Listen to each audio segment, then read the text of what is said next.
मरहबा collection mall, readymade कपड़ों का भरपूर खजाना, jeans pant, T shirt, cargo pant, night pant, बच्चे और बच्चियों के लिए अच्छे खूबसूरत और उम्दा ड्रेस। पता याद रखें, जमुर हाई स्कूल मेन रोड, जैतून हजीन मस्जिद के पास, मालदा चौक, मालेगांव। अब वो आदमी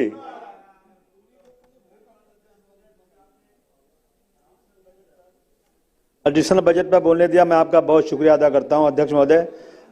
नगर विकास बाब नंबर 68, 72 एंड 73। अध्यक्ष महोदय, MMRDA नेटवर्क पारिक वसाहत में 27 बिल्डिंगों की हालत बहुत ही खराब है। इंसान के रहने काबिल नजर नहीं आती। अगर आप जाएंगे तो आप सोच नहीं सकते इंसान कैसे रहते हैं वहां पर।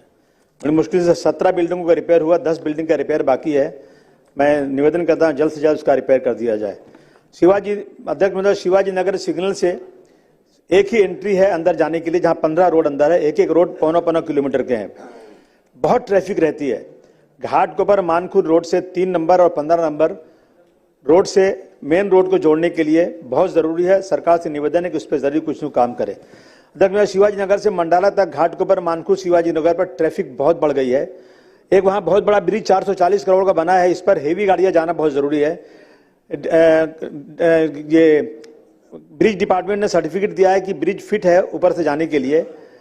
ट्रैफिक के लोग उसको छोड़ नहीं रहे हैं, उनके कह करके वो ट्रैफिक को कंट्रोल करें और सारी जो हेवी गाड़ियां हैं वो ब्रिज के ऊपर से जाए, ये शुरू होना चाहिए। मानखुर शिवाजी नगर एक स्लम इलाका है। कई सालों से कारपोरेशन का इलेक्शन नहीं हुआ है। अतः मुझे कोई नगर सेवक नहीं है, कोई फंड नहीं आ रहा है डेवलपमेंट का। रफी नगर, मंडाला, इन सब इलाकों में गलियों की हालत इतनी ज्यादा खराब है कि इंसान के चलने काबिल नहीं है। गलियां बहुत पतली पतली हैं, उसी से जाना है लोगों को। गटर की हालत बहुत खराब है, उस पर सरकार को कुछ ध्यान देना चाहिए। टॉयलेट बहुत खराब पड़ा है, इसके लिए सरकार ध्यान देकर कुछ उसका बंदोबस्त करना चाहिए। अध्यक्ष महोदय, आबादी के लिहाज से कब्रिस्तान का बंदोबस्त होना चाहिए। नटवर पारिक में एक स्कूल बना है, MMRDA ने बनाया है। जल्द से जल्द वो कारपोरेशन को हैंड ओवर हो जाए ताकि वहां बच्चों की पढ़ाई शुरू हो जाए। बच्चों की पढ़ाई अलग अलग जगहों पे की जा रही है क्योंकि स्कूल अभी नया बन रहा है। अध्यक्ष महोदय, मैं हेल्थ पे बोलना चाहता हूं। बाब नंबर 200, 201, 203, 205। अध्यक्ष महोदय, एक लेडी थी फहीमुद्दीन निसा अंसारी, सुषमा स्वराज अस्पताल में भांडुप में उसका इलाज हुआ। वहां से तिलक हॉस्पिटल गई, इलाज हुआ। उसके दौरान बच्चा भी मर गया, वो लेडी भी इंतकाल हो गया। बच्चा और दोनों मर गए। 2 माह तक इलाज का पेपर मांगते रहे लेकिन दिया नहीं लोगों ने पेपर। हाई कोर्ट्स में से जाकर फिर ऑर्डर हुआ तो पेपर दिया।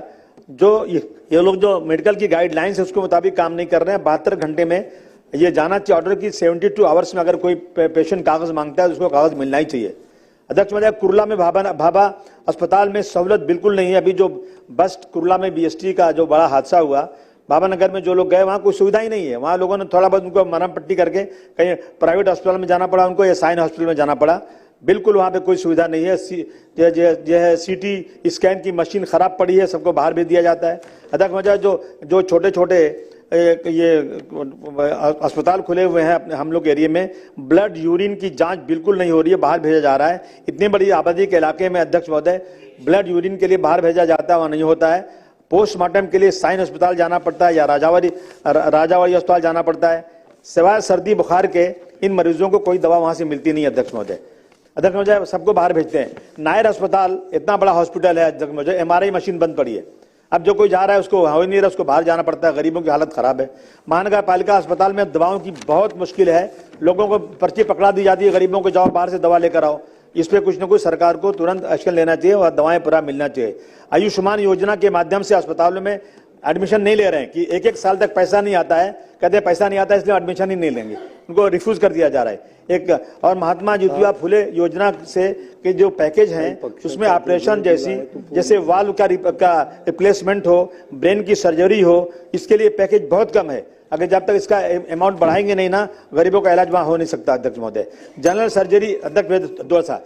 सर्जरी BMC अस्पतालों में मुंबई में अलाउ नहीं है मगर प्राइवेट अस्पतालों में है। ये सुविधा नहीं दी गई है। इसको जल्द से जल्द अन्य अस्पतालों में सुविधा दे दी जाए ताकि जनरल सर्जरी मुंबई के अंदर भी वहां शुरू हो सके।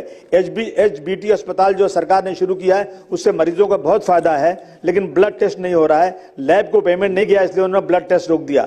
राजावाड़ी अस्पताल में अध्यक्ष महोदय, पोस्टमार्टम के लिए हैंड ग्लव्स ही नहीं है। एक ही पोस्टमार्टम के लिए वही हैंड ग्लव दूसरे मरीजों के लिए भी पोस्टमार्टम में इस्तेमाल करना पड़ता है। वो लोग किसी से कह रहे हैं हमको आप लोग जरा कुछ ट्रस्ट की तरफ से हैंड ग्लव दिला दो, ये बहुत गलत हो रहा है। उसके पे वहां पे उनको मिलना चाहिए। अध्यक्ष महोदय, शताब्दी अस्पताल हमारा मैटरनिटी ऑपरेशन के वक्त अध्यक्ष महोदय एनेस्थीसिया का डॉक्टर एक मिनट सर, एनेस्थीसिया का डॉक्टर नहीं है सर। मरीजों को, लेडीज लोगों को जो ऑपरेशन करना है तो उनको अस्पताल शिफ्ट कर दिया जाता है, उसमें मौत हो जाती है उनकी, वहां एनेस्थीसिया का डॉक्टर होना बहुत जरूरी है। अध्यक्ष महोदय, डॉक्टरों का वहां रहना जरूरी। शिवाजी नगर मैटरनिटी होम, एक लास्ट है अध्यक्ष महोदय, मैटरनिटी होम में 7 माले का अस्पताल बहुत अच्छा बन चुका है, 3 साल पहले ओपनिंग हो चुकी है, लेकिन नॉर्मल डिलीवरी सिर्फ होती है, ऑपरेशन बिल्कुल नहीं होता। ऑपरेशन के सारे सामान वहां होना चाहिए। अध्यक्ष महोदय, ये मैं सरकार से निवेदन करना चाहता हूं।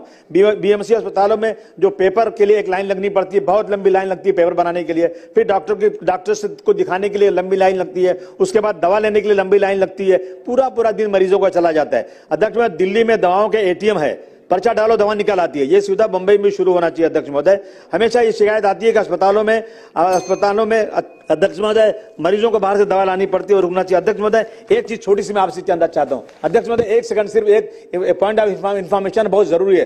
अध्यक्ष महोदय, जब मुंबई पुलिस में कमिश्नर ये संजय पांडे जी थे तो उन्होंने 167 से एक ऑर्डर निकाला था कि पुलिस का जो वेरिफिकेशन पासपोर्ट के लिए होता है ये अलग तरीके से निकाल दिया। ये 1950 में जो पैदा हुए उनकी सर्टिफिकेट लाओ। अध्यक्ष महोदय, एक मिनट लास्ट। अध्यक्ष महोदय, पासपोर्ट बनाने में बहुत ईजी हो चुका है, लेकिन सिर्फ मुंबई में अध्यक्ष महोदय, सिर्फ बॉम्बे में ये ऑर्डर ला करना, लोगों को पासपोर्ट मिलने बहुत मुश्किल हो रही है।